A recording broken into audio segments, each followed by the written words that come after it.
Well, good afternoon, everybody, and welcome to the Leadership Alliance's Virtual Professional Development Series workshop number 5. Today, I am joined by esteemed colleagues on this panel who will be sharing with you their expertise on how to navigate the applying to graduate school process.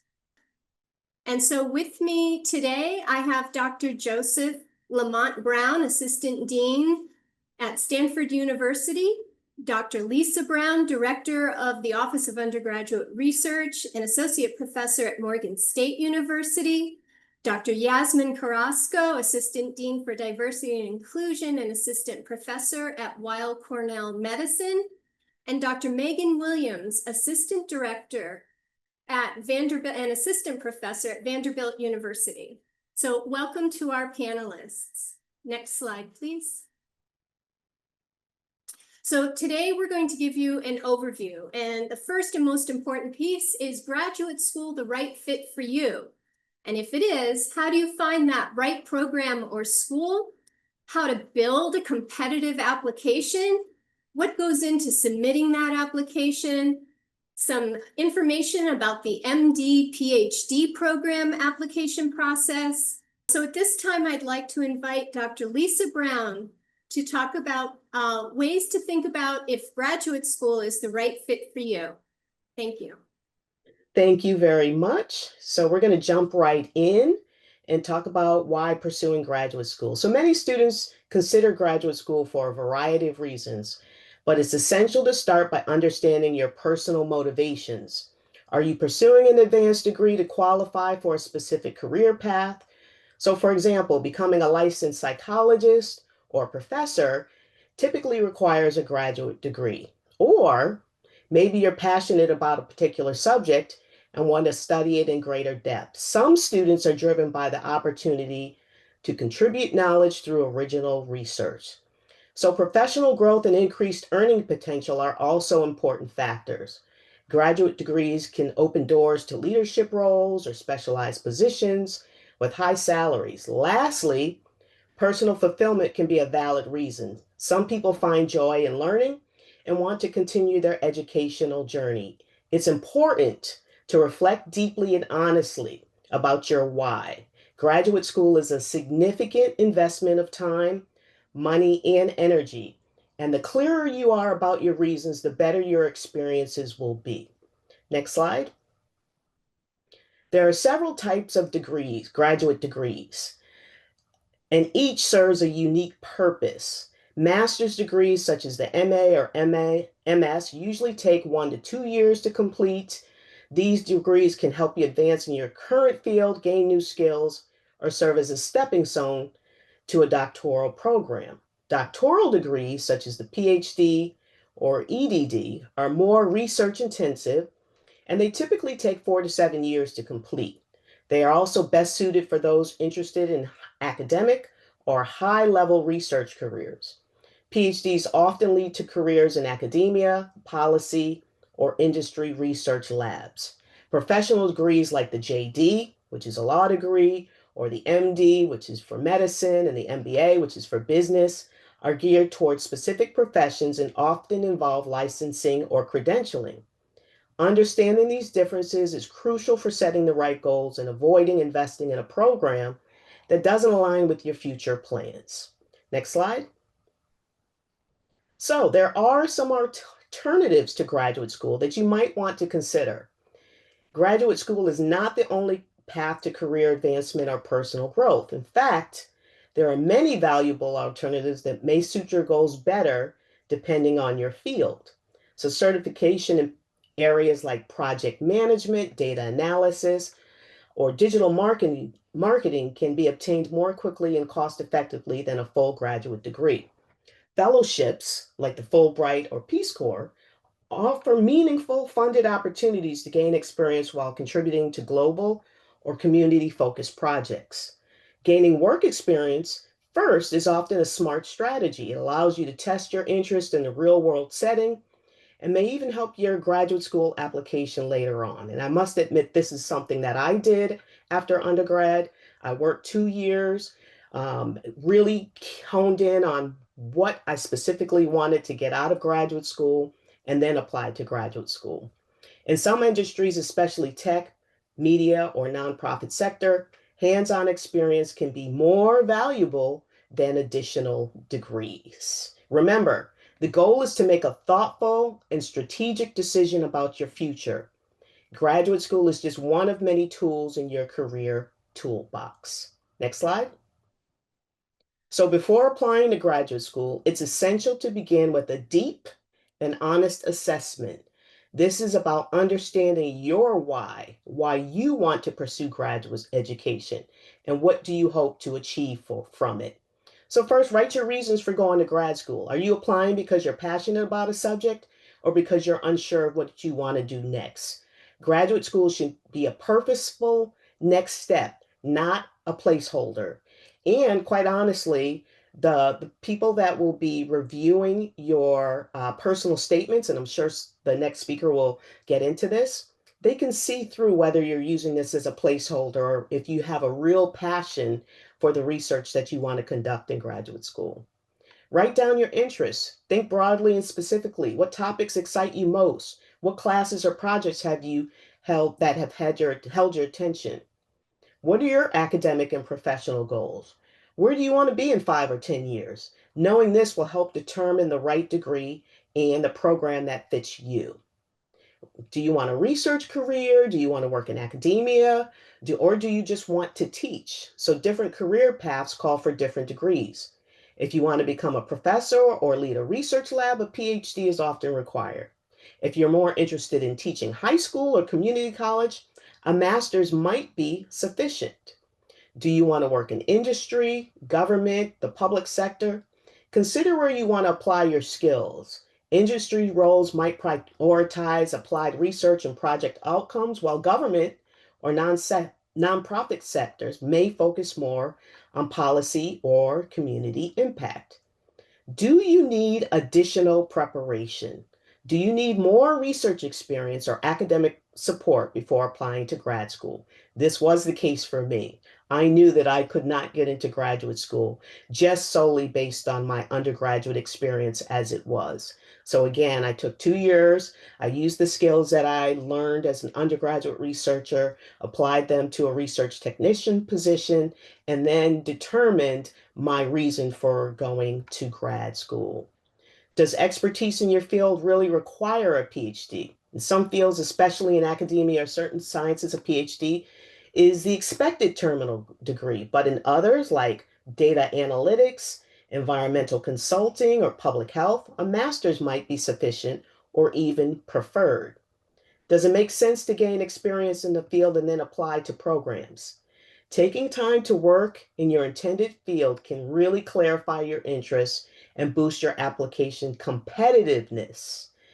Is a master's degree a better fit? Master's programs are typically shorter, more practice oriented, and often have more flexible admissions criteria.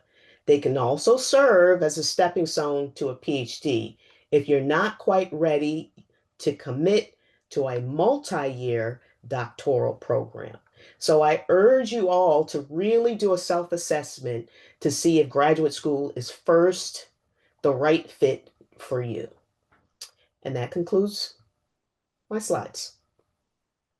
Thank you, Dr. Brown. Next slide, please. So now that you've done this deep dive into why you should or should not go, but let's assume that you've decided this is the best fit for you, Dr. Joseph Lamont Brown is going to talk to you about how to find the right program. Dr. Brown. Thank you. So the advice I'm going to share starts with you intentionally engaging your local network of mentors, graduate students, faculty, postdocs, research scientists, even more senior undergrads. And this presumes that, you're doing well in your classes and you're doing well in your research, you're working hard, you're dependable, you're asking good questions and reading. But there's more you can do. You can engage these folks to help you identify both graduate programs and scholars that you should be considering studying with. So that local network that you have, what I'm suggesting that you do is that you engage with each of them and you let them know you're thinking about graduate school, but you have lots of questions and you want to get their advice. You want to ask these folks, hey, what led them to go to graduate school? What do they like? What do they not like about being a graduate student or professor or postdoc? From where they are now, what advice do they have for somebody like you who is just starting out? And really key, you want to be asking these folks, what are the journals that you should be reading regularly? What are the key professional conferences that you can attend? Because if you can attend a conference, you can go to talks and get a sense of who the top scholars are in different areas and get to know them, ask them questions.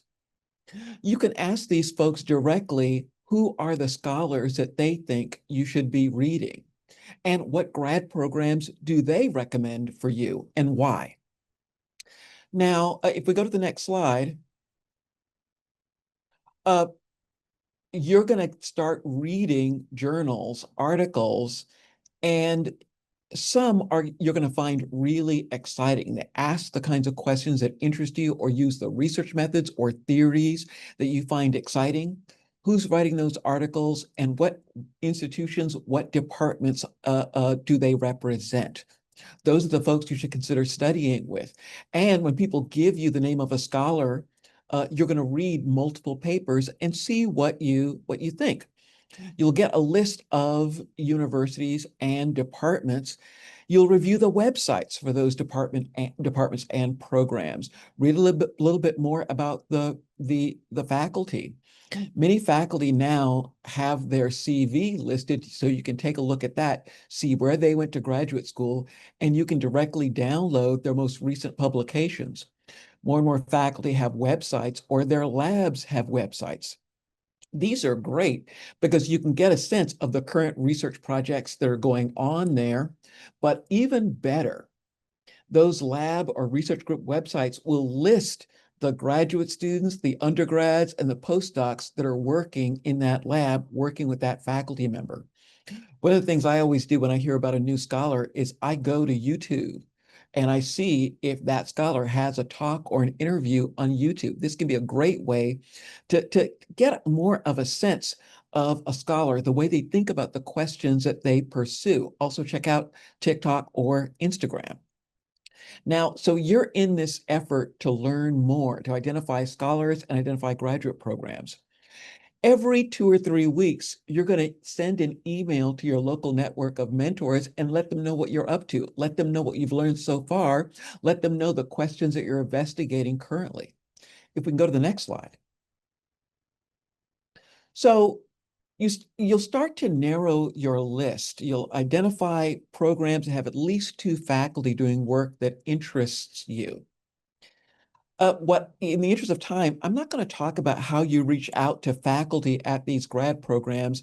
It is really important to do, but faculty are really busy, and I've seen too many prospective graduate students tie themselves into knots because they've sent multiple emails to faculty and haven't gotten a response.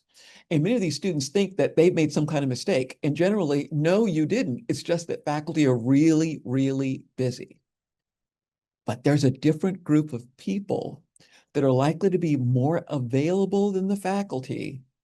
And when you ask these folks questions, you're going to get a more vivid sense of what it's like to be a graduate student in that program, what it's like to work with professors in that program, and that's current graduate students. And I encourage you to, for each program you're thinking about, reach out to at least a couple of current graduate students and ask for a 20-minute informational interview. And what you can say in that email is, hey, I'm thinking about applying to your program, but I would love to hear about your experiences in the program. You can ask these folks, can you tell me what you're studying? What do you like? And what don't you like about the program? What's the financial support like? Where do you live? Do the faculty get along? And here's a really key question that's going to go to the next slide, but let's not go there yet. You want to ask these students, you know what? What is your program known for? If I were to talk to your faculty, what would they say makes their program stand out in the discipline? What you're also going to do is run your list by your local network, and you're going to ask them too, hey, what is this program known for? Right? What do you think about this faculty member? What is all this leading up to? We go to the next slide.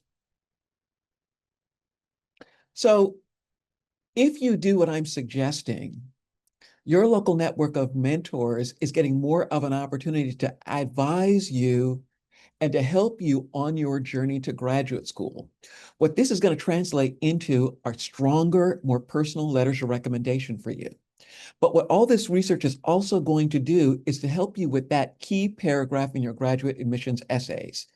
That paragraph where you explain, here's why I'm applying to your program.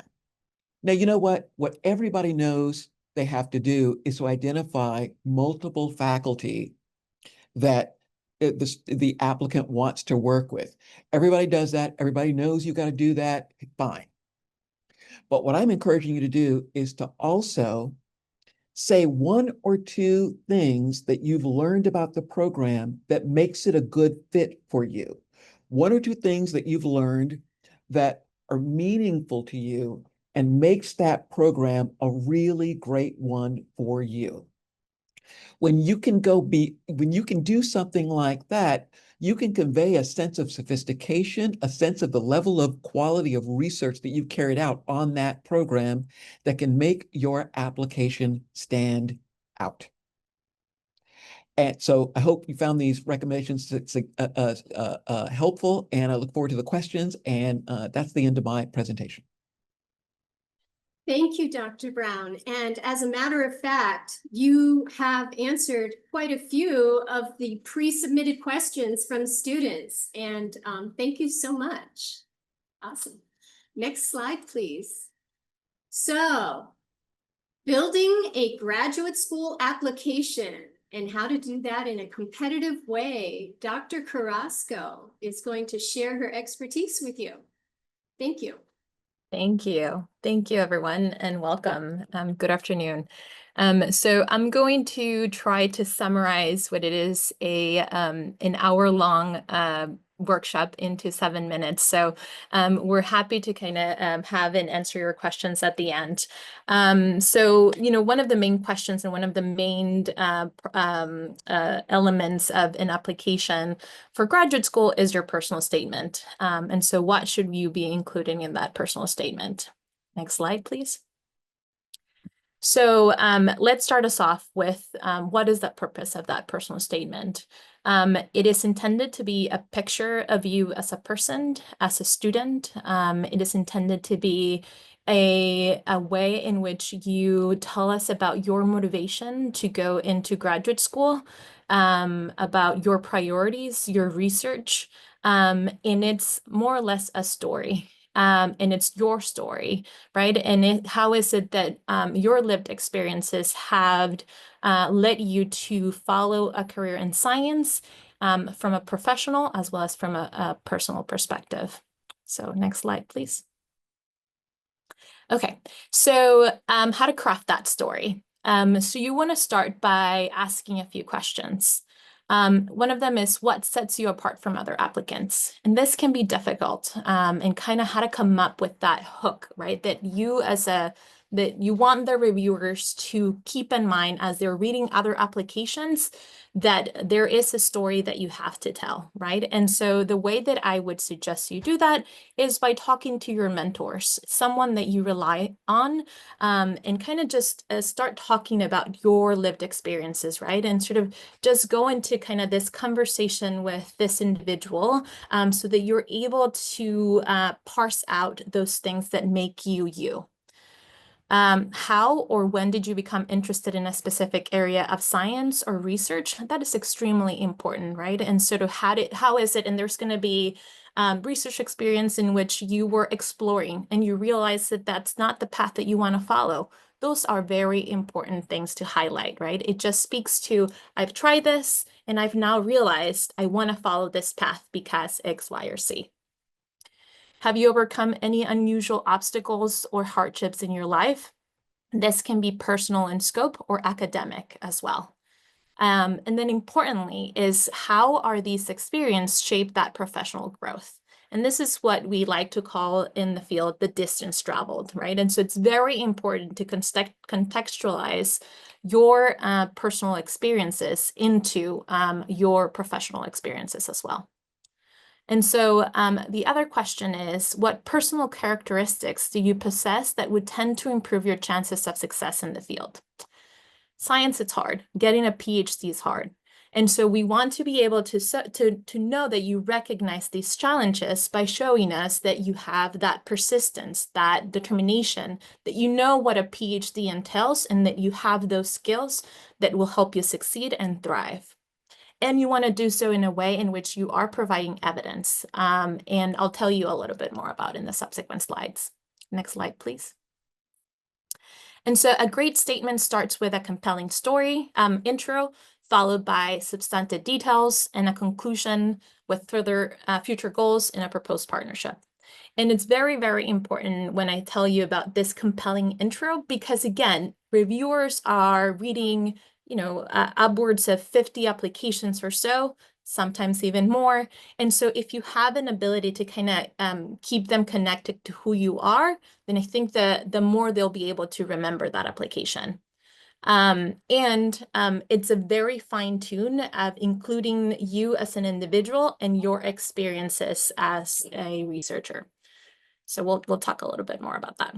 Next slide. Okay, so this is the outline of the personal statement. You want to start with the introduction. Next. You want to draft a clear and concise topic sentence that really is going to become the thread that you will be able to pull together with your science, as well as your motivations to follow science. And then at the end, you will be able to form a complete story. You want to introduce the tone of that statement. How is it that science has impacted you? Next. And then briefly, you're going to let us know what is it that you're going to be talking to us in the rest of the statement. Next. And the body of the statement is where you really demonstrate that commitment, that preparedness for graduate school, and your ability for graduate school or competitiveness. So you want to focus on the science courseworks that you may have taken that makes you a competitive applicant for graduate school.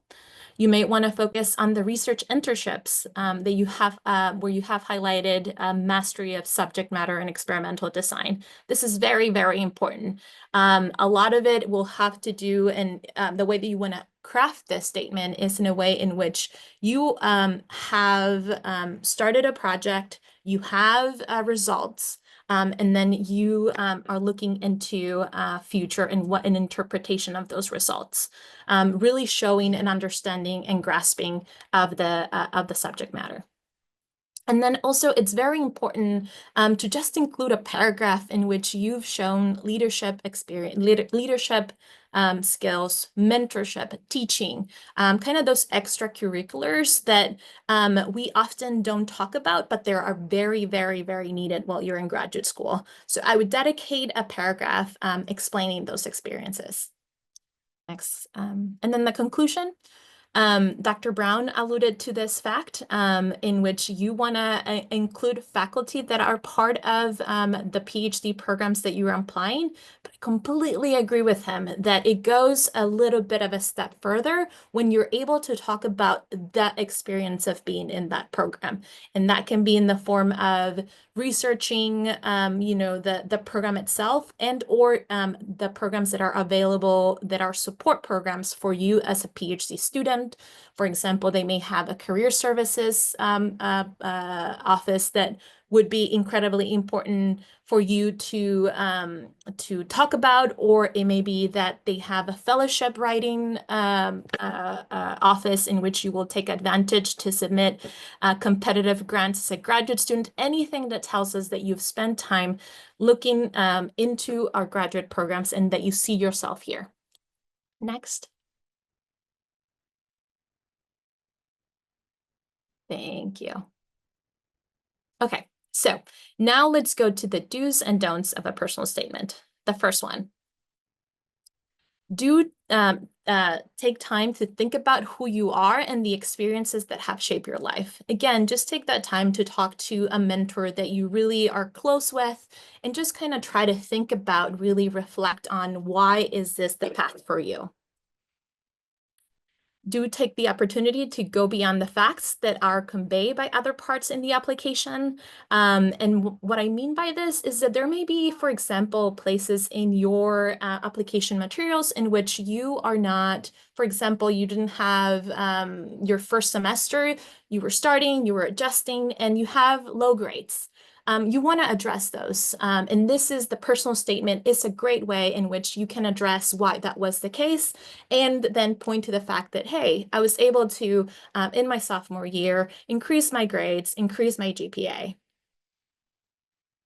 Do allow yourself plenty of time to brainstorm and rewrite your essays, really sharing your essays from different perspectives, from faculty to students, graduate students. That really is going to give you a global view and perspective on and feedback that I think it would be very important to incorporate. Do tailor and adapt an essay for each specific program you're applying to. I think Dr. Brown made that point, and it's very, very important that you do that. Do mention possible career paths. How do you see yourself, right? After completing this PhD, where is this PhD going to take you? And it doesn't mean that, you know, you have to stick with that as you are doing your PhD. Things change, right? But at this moment in time, where do you see yourself after you complete this PhD? Do recognize potential changes in your plan for graduate study. And this kind of goes again to that point, but really speaking to the fact that you've thought about this and that you're ready for it and really know what you want to do next. Be specific. I touched on the first slide that you want to provide evidence. If you are conveying that you're a good communicator, I want to see that in an evidence-based way, right? At the end of the day, we're all scientists, so we're data-driven people. So you really want to say, as conveyed, a good communicator, as conveyed by multiple awards that I receive in poster presentations. That would be an example. Do research on the programs and schools that you want to apply. I can tell you a little bit of a personal anecdote. When I was looking for graduate programs back in the day, I applied to one at UC Berkeley, and I did not do enough research, and they only accepted one person. Well, that person was not me, right? So these are the type of things where you really want to invest that time so that you don't end up sort of in the similar situation as I did. It all worked out, but, you know, then again, it's important that you do that research. Do have someone to proofread your essays for you. If they've had questions or something and anything is unclear, again, you want to make sure that you have second eyes on them. And then do make sure that you answer all the prompts on the essay request. Next slide. For the don'ts of the personal statement, next. We're going to go a little bit faster on these. So don't forget to have a thesis or a theme really that is woven throughout the essay. And this is it's going to be the hook at the very beginning, followed by your research experiences, your motivations to follow science, and then utilizing that hook to then close that argument. Avoid cliches. I want to be a doctor to help people. That's something that a lot of people may utilize. So you want to really stay away from those things. You really want to avoid any spelling or punctuation errors. Don't make up stories. Don't lie on your personal statement. You really want to talk about the experiences that make you you, and it will be very apparent if you do lie about them. Don't make list of your accomplishments. That's what your CV is there for. We really want to have a story that's telling a beginning and an end.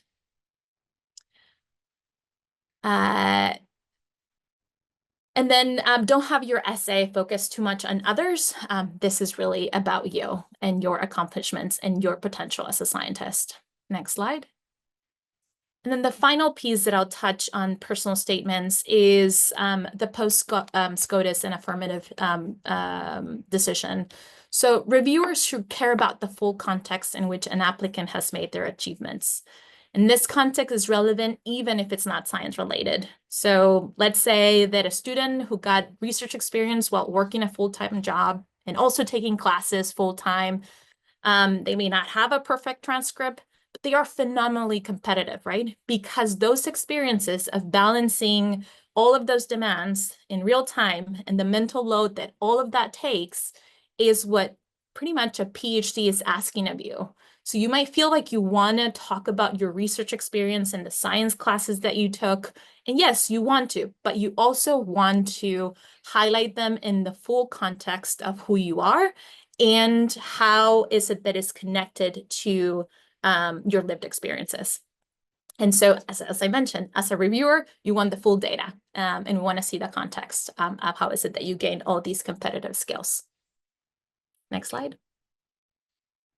Letters of reference. So next slide. So here are some tips. So you want to choose recommenders that are individuals that really know who you are, that have been working with you from an academic and a professional standpoint, and that they can speak to your intellectual ability, to your suitability for the program, your academic potential for graduate work, and your ability to commit to the rigorous curriculum that you're about to embark. You want to ask early. You want to ask 2 months in advance. So we're looking at a time frame of late September, early October. Next, please. And you want to schedule a meeting to discuss your graduate school applications to request this letter. Why do you want to do this? Because you want to really convey why is it that you want them to write this letter for you. And what is it that the experiences that they can speak about you specifically. And this can only be done efficiently when you're face to face. Next slide. Next. And importantly, you want to provide information. You want to share your CV, your personal statement. You might think they may remember all of this information, but there's so many things that are happening that you want to make sure that you make their life in the writing of your personal, of your letter of reference easy. So you want to let them know what inspires you to go into a graduate program. Why are you applying to the different programs? And really sharing all that information so that they are able to really tell the story that you're telling. Also, you want to provide a list of the programs that you're applying to, including the deadlines and any instructions that are relevant for them to complete. If you're seeing that the deadline is approaching, follow gently to let them know that the application deadline for a submission is approaching and to please submit those letters of rec. Of course, send a thank you note or email after the letters have been submitted. And then please let your recommenders know of the outcome of your applications. They're always interested in hearing how is it that their trainees are doing. So don't forget to do that. So now you have submitted the application. What are the next steps? What are the things you should be thinking about? Dr. Megan Williams is going to walk us through those. One of the parts about this particular part is that it might feel a little bit painful for you because you've done part of your big work, right? So you should breathe a sigh of relief because you've submitted it, but now you wait, and that can be a little bit challenging. Sometimes students will say, well, should I, follow up with programs if I'm not hearing back? Do I send updates if something happened? What should I do about that type of process? And I think one thing that's really helpful with this is that it's important to know what individual program policies are. Some programs might say, We don't want to hear updates, or don't ask us about your status if it's been before, a certain time frame, because we have a lot of applications, a lot of, emails, and they want to make sure that you're only emailing in the most specific information. Some programs might be, open to communications, open to sending updates or questions, or asking about status. And so if that's the case, certainly feel free to do those things. But you still want to be careful that you're not emailing, all the time. Um, you're not, emailing them weekly with something new that you did last week, right? But you're saving your communications for maybe a poster presentation award that you got, or a publication that you were included on, or a really, big award or honor. Something that's going to be kind of more impactful and more important, in kind of making a difference. You also want your emails and your communications to be, specific. Again, we mentioned before, like, you want your application to talk about why you're interested in that program. I think it can be helpful to kind of reiterate that a little bit in these communications. Not sending just the form, email to everybody, but if you're really truly more interested in hearing back from a certain program or a certain school, letting them know why that program again is so interesting to them, and why that might be one of the choices that you're really looking forward to hearing back from. I think those types of program specific and genuine updates can really make a bit of a difference, when you reach out. Also make sure you're contacting the appropriate person. Don't just email 10 people whose, emails you found online that might be associated with that program. You really want to make sure that you're kind of, contacting the contacts that you're given about individual programs. It just is a more professional way to approach that. Next slide.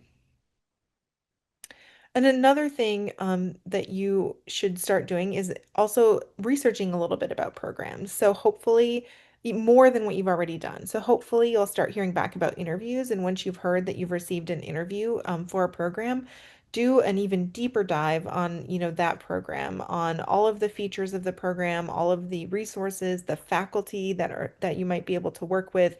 Make sure that you really start getting to know this program.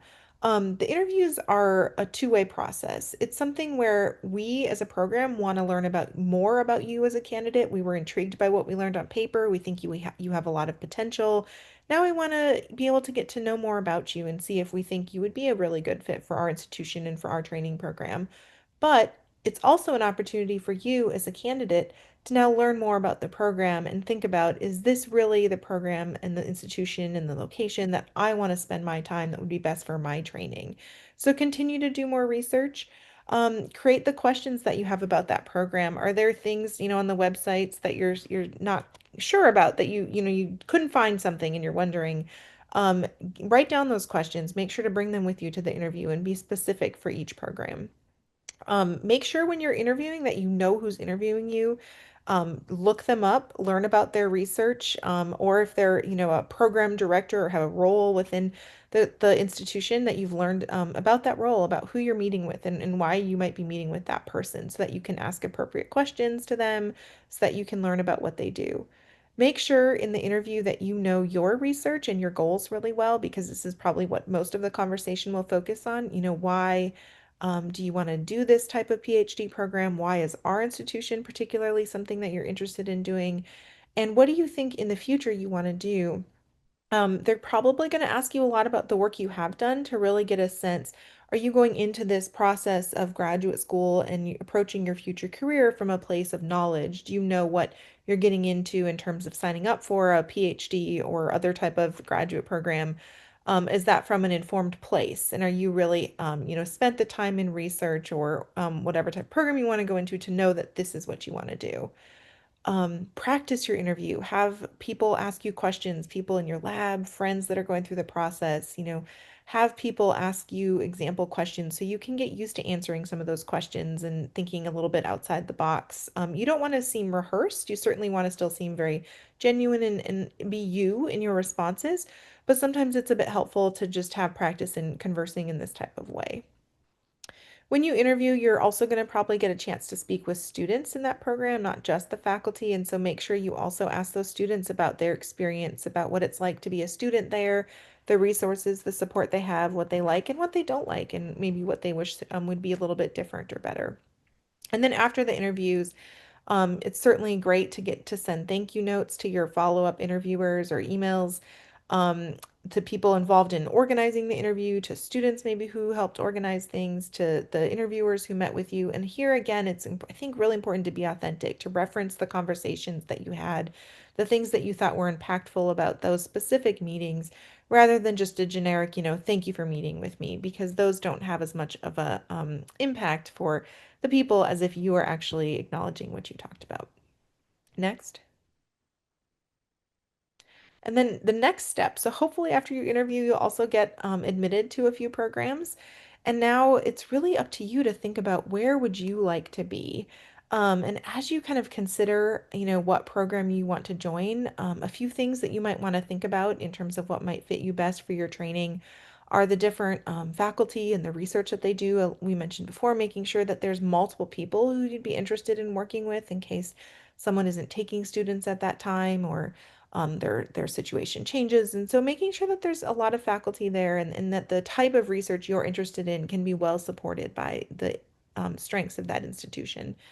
Look at the type of curriculum they have, the way that they're training their students, the resources that they offer, and make sure that aligns with the goals and the types of things that you need for you to do, to be successfully trained for your career. Look at the different types of professional development activities, the different things that they're doing for their students, what kind of support they have as a program, as an institution, all of the resources for student support that they're going to have in the program. Look at the student life. What are the students like? Are they happy? Are they living the life that you might want to live? Are they doing the things that you think you can see yourself wanting to do when you're in that graduate program? You're going to be there for, 4, 5, 6, 7, depending on what kind of program you go in 2 years, right? And so this is definitely something to consider, as well as the location. Would you want to live here for this amount of time? You might want a chance to go check out that place and make sure that's somewhere you'd want to be. And then also the cost, and this can include cost of living, stipend, all of those various things to kind of think about how much will this cost me, and making sure that you're making an informed decision there as well. Also, once you have, if you've got a couple of, been accepted to a couple of programs, I think it's really helpful to withdraw from programs you're not going to attend. It doesn't mean you have to only have one program that you're holding an acceptance for at a time. You might still kind of be thinking about 2 or 3, but at some point, if you have like 6 acceptances, like, which that would be amazing, but you're not going to go to probably 6 of those programs, and you probably have a pretty good sense that there's 2 or 3 that really are feeling a bit more like the ones you're interested in. The sooner you can tell those other programs that I don't think you're a good fit for me, that allows them to think about whether they might be able to admit another student, and think about whether there might be someone else who might have the opportunity to go there. So just kind of not holding on to those longer than you need to, and letting programs know in a timely manner if they're not a good fit for you. So I just want to talk briefly about MD PhD programs, and how it differs a little bit. So, um, one thing we've talked a lot about, the personal statement and letters and CV are kind of like the big things you need for most graduate school applications. For MD PhD programs, you use the medical school application process, or AMCAS, which is very different. And you essentially take your CV and you put it into AMCAS. And AMCAS is a centralized application. You apply to all the programs with this one application. And you take your CV and you put it into 15 experiences where you kind of get to describe a bit about them. And then you also have essays. So you do have a personal statement, but you have additional essays about why you want to do MD PhD program, and another essay about your research experience.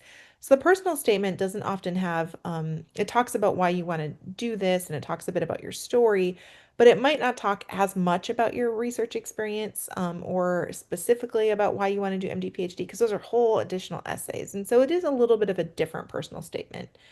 And then you're also going to have to do more essays or additional questions that are specific to each school. So it's a very involved process for applying.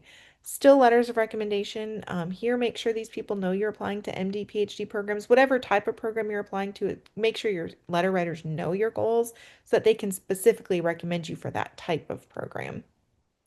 You need to take the MCAT, but you don't need the GRE for most MD PhD programs.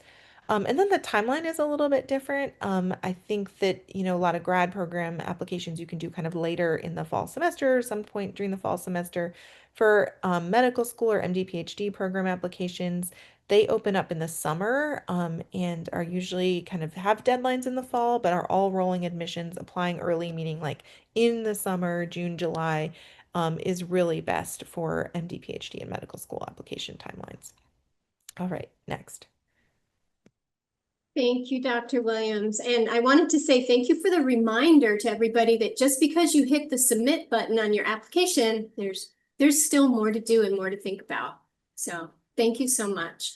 I'm going to briefly talk about funding grad school. And the reason that we really advocate for students to apply to PhD programs when it's a good fit is because generally speaking, they're fully funded. You are given a stipend and your tuition is paid for, generally speaking. But the stipend comes with like a work assignment. You might be given a graduate assistantship, a research assistantship, or a teaching assistantship. I'll talk about fellowships in a minute, but a graduate assistantship, you might be placed in like an administrative role as the way that you earned your stipend, your funds for living off campus. A research assistantship is you would likely work with a faculty member, a research graduate student group on specific research endeavors, and that's how your stipend is earned. And very frequently, very commonly, teaching assistantships. So often graduate students teach either in the undergraduate program, usually within the first couple of years of their graduate program. Sometimes they teach in the graduate program, generally like master. If you're in a PhD program, you might teaching in a master's program. It depends, it varies. What you want to be sure is that your mentor protects your time, because as you're going through your graduate program, you also want to finish your graduate program, and you don't want to get too tied down to some of the actual teaching assignments.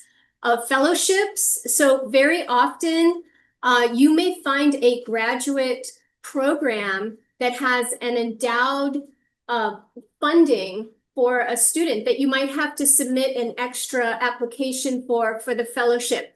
Now, those are very specific to programs. You would need to inquire about them. Sometimes they're on the website, sometimes they're not. Sometimes you just can ask about fellowships. And sometimes a fellowship is just for a year even. Let's say you've gone through 4 years of your PhD program and maybe you'd like a break from teaching, and you apply for this fellowship. This fellowship maybe supports you for your 4th or 5th year, so you can just be working on your own personal research and your dissertation.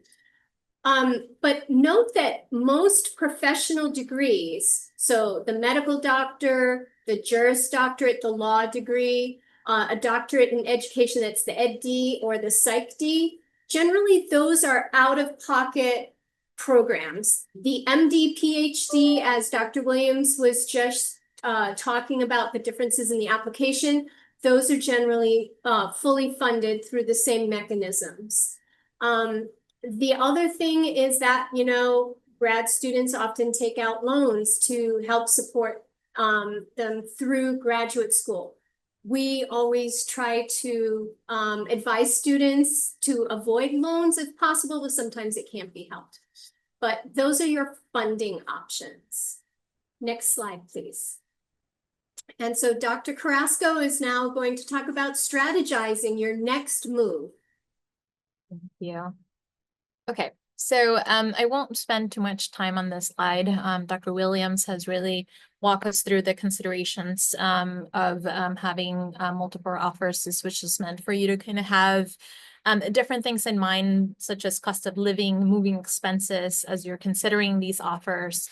different lifestyles as well, right? If you're, for example, someone that likes to be outdoors and in the woods and things like that, and you end up in New York City. So just considering those different things, your partners or any familial considerations as well in terms of potentially work-related moves and things like that are just important for consideration.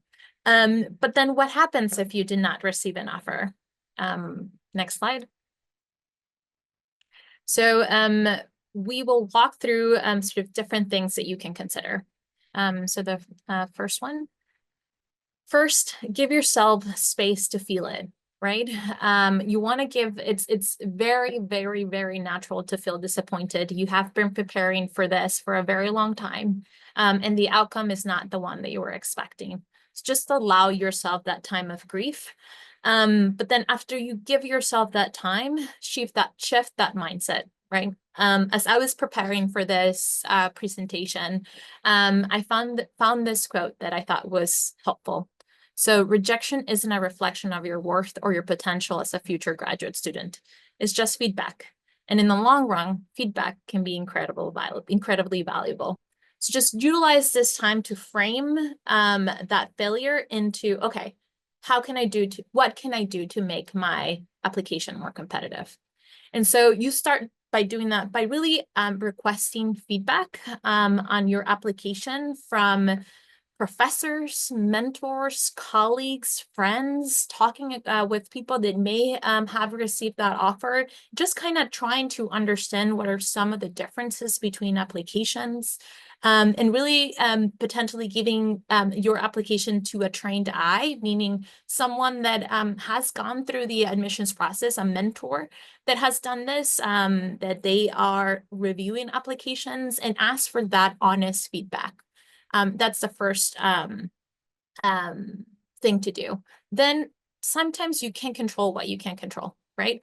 When I was applying for jobs, I did not get one of those jobs, and I asked for feedback, and the person responded, "You just can't control the applicant pool.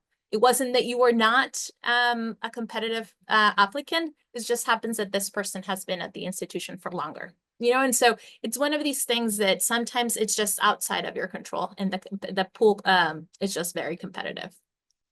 Next slide.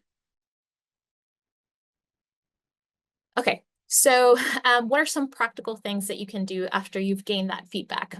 One of them is to gain experience. So you want to find opportunities that strengthen your application and your skill set. Postbac opportunities is one of those things. NIH RTA, it's currently available and open, and it's a year-round opportunity, so that is something that you can consider. PrEP, while they have been terminated nationwide, a lot of those programs are still having a form of that program itself. And so it's really just going back and trying to see if those opportunities are still available. The format may be different, but the opportunities may be there. Institutional programs, I know one of here, MSKCC, that has an institutional program that is not funded through federal funds. So definitely it's another thing to consider. Also, paid positions, right? A lot of our faculty need research technicians, research associates. So it's a great way for you to gain that skill, get paid, and not, for example, everyone's experience is different, but if you're considering a master's program in which you have to pay, this is an opportunity in which you can still gain those skills, but not have to pay for that. And then strengthen your application. So finding mentoring programs that support graduate school applications. Here at Weill Cornell, there's one that is run by graduate students, and I'm sure that we're not the only ones. So there's a lot of different opportunities, again, in which you can reach out and find ways and support in mentorship around the graduate school application process, so that you're able to polish your application. And then another thing is to widen the list of schools, being strategic.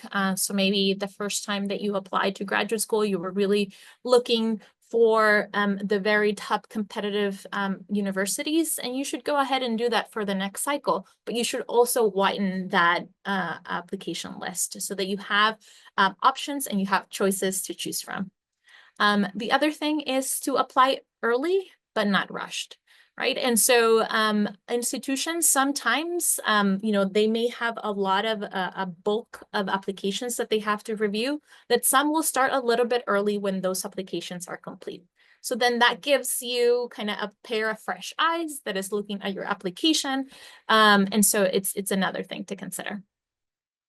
Thank you to all of the panelists. I think we have time for a couple of questions.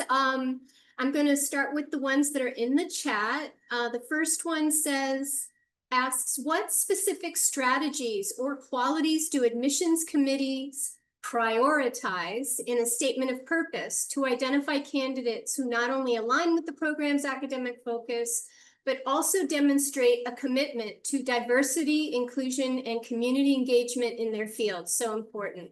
I would love to hear sort of others' perspectives, but I think from me answering that question, it really comes down to having it's a balance between your personal motivations and your research experience. So it's sharing that you have an understanding of the research area that you've been a part of, and really having that ability to kind of talk about that experience without that kind of jargon and specific details, but it's just giving and conveying that there was intellectual contribution to that component. I think it's very important. And having the ability to weave in kind of those lived experiences as a means to understand who you are as an individual holistically. I think it's very important. Thank you. Yes, Dr. Brown. So in terms of weaving lived experiences, identity into your essay, I think there are three questions to consider. One is, have your lived experiences, identity, other perspectives, backgrounds shaped the specific research interests that you want to pursue? Then I think you want to share that. Also, if your identity, lived experiences have shaped your academic trajectory in some way, you may want to share that. Also, if your lived experiences and identity background have shaped what you want to do with your PhD. So if you're a woman in astrophysics and one of the things that's really important to you is bringing more women into the field, then you want to share something like that. So also engage your mentors around you and write down some of your answers, and over time add to it, and it'll help you figure out if it's something that you actually want to include. But you'll also start to hone in on the language that you want to use to convey it in a way that will be effective. Thank you. Thank you, Dr. Brown. And I think some of the things that you just mentioned about the lived experiences actually goes in part to answer the next question, which is, would it be prudent to talk about my medical disability and struggles? This person lists epilepsy learning disorder, and they were always advised to tread carefully about that. So, I don't know if anybody has additional thoughts on how to share out very personal struggles beyond just lived experience. I think you want to tread carefully. I think to the extent that you can link those experiences to a perspective or ability to manage one's tasks and be productive, then by all means share it. So that's what you want to think. How has that shaped who you are as a scholar and how you pursue the work that you do? And if you can develop that narrative in a way that communicates this is going to make you a better scholar in that discipline, then I think it can be a good idea to share.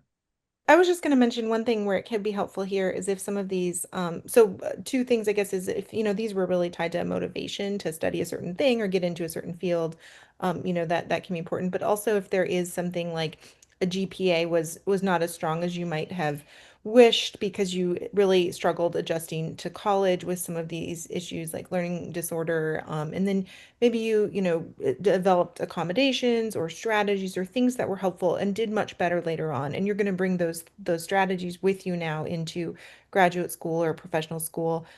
Hearing about that is really important from a committee's perspective. So if you're also using that to kind of provide some context, maybe for an area that could be perceived as a weakness in your application, I think it's good to tell us, but you want to then not just tell us, well, it's because of a learning disorder or because of my epilepsy, but instead, here's how I've learned the strategies and the ways to manage these things. Here's what's helped me, and this is how I'm going to succeed in the future. And that can apply to a lot of different, experiences that someone might have gone through. So just kind of that's where we want to hear about it. It's either because it inspired you, it got you interested in a field, or you're trying to provide some context to your experiences. We are now over time, but I think it was just such an important discussion. Thank you all so much for sharing all of your experience, your expertise. A couple of students have asked if the slides will be available. They will be in the Google Classroom. So if you have registered to be a part of the Virtual Professional Development Series, you have access to the classroom and you will find access to the slides.